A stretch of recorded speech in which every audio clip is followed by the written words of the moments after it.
একের পরিপূরক এবং দুইয়ের পরিপূরক সম্পর্কে আজকে আমরা জানব। একটা কম্পিউটারকে যদি আমরা নেগেটিভ নাম্বার বোঝাতে চাই, আমরা যদি এই নেগেটিভ চিহ্ন ব্যবহার করতে চাই, আসলে কম্পিউটারে নেগেটিভ চিহ্ন ব্যবহার করার তো উপায় নেই, কারণ কম্পিউটার তো শুধুমাত্র 0 এবং 1 বোঝে, তাই না? তাহলে আমরা কিভাবে তাকে নেগেটিভ সংখ্যা বোঝাবো? নেগেটিভ সংখ্যা বোঝানোর জন্য একটা ব্রিলিয়েন্ট আইডিয়া সায়েন্টিস্টদের মাথায় আসছে। প্রথমে হচ্ছে আমরা একটা 8 বিটের বাইনারি নাম্বার ধরি।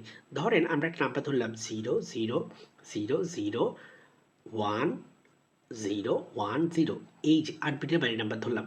আমরা এই নাম্বারকে প্রত্যেকটা ডিজিটকে যদি আমরা অপোজিট করে দিই, যেমন 0 এটাকে হচ্ছে আমরা এটা কমপ্লিমেন্ট নিব, তার মানে হচ্ছে 0 হয়ে যাবে 1 আর 1 হয়ে যাবে 0।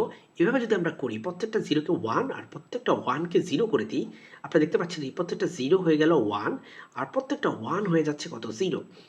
যদি আমরা এটা করি, তাহলে আমরা যেই নাম্বারটা পাবো, এই নাম্বারটা পাবো, এটাকে মূলত আমরা বলি হচ্ছে একের পরিপূরক।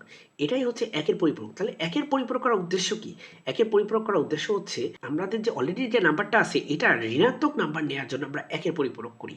তাহলে আমাদের যে এই যে নাম্বারটা আছে, এই নাম্বারটা ঋণাত্মক নাম্বার এটা হয়ে গেছে। তো চলেন এই নাম্বারটা কত নাম্বার একটু দেখি। এটা হবে 2 আর এখানে হচ্ছে 8, তার মানে এটা হচ্ছে 10, তাই না? এটা হচ্ছে ডেসিমাল 10কে রিপ্রেজেন্ট করে। তাহলে এটা হবে আসলে, এটা হবে -10। আমরা যদি একের পরিপূরক করি, তাহলে এটা হয়ে যাবে -10। তো একের পরিপূরক শুনে খুব ইন্টারেস্টিং মনে হইলো। কিছু কিছু ক্ষেত্রে একের পরিপূরক আমাদেরকে ভেজালে ফেলে দেয়, তাই আসলে দুইয়ের পরিপূরক মতো কনসেপ্ট নিয়ে আসছে।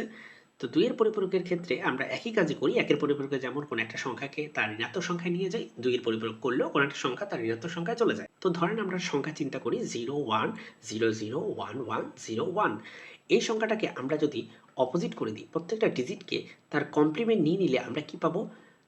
প্রত্যেকটা ডিজিটকে তার কমপ্লিমেন্ট নিয়ে নিলে আমরা পাই একের পরিপূরক। এটা আমরা একটু আগে বলছি যে 0 কে লিখবো 1, 1 কে লিখবো 0, 0 কে লিখবো 1, এই 0 কে লিখবো 1, এই 1 কে লিখবো 0, এই 1 কে লিখবো 0, এই 0 কে লিখবো 1 আর এই 1 কে লিখবো 0, তাই না?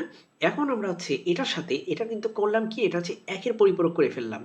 এটাকে বলে একের পরিপূরক। অলরেডি ঋণাত্মক সংখ্যা হয়ে গেছে, কিন্তু এই একের পরিপূরক এখন ওইভাবে আর চলে না।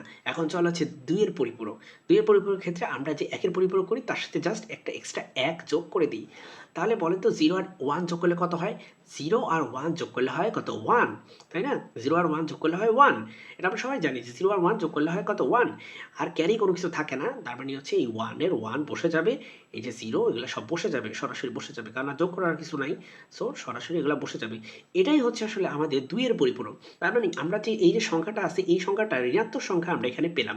তার মানে 2 এর পরিপূরক করার মাধ্যমে কোনো একটা সংখ্যা ঋণাত্মক সংখ্যা পাওয়া যায়। সকলকে ধন্যবাদ ভিডিওটি দেখার জন্য। পরবর্তী ভিডিও দেখার আমন্ত্রণ রইল। আল্লাহ হাফেজ।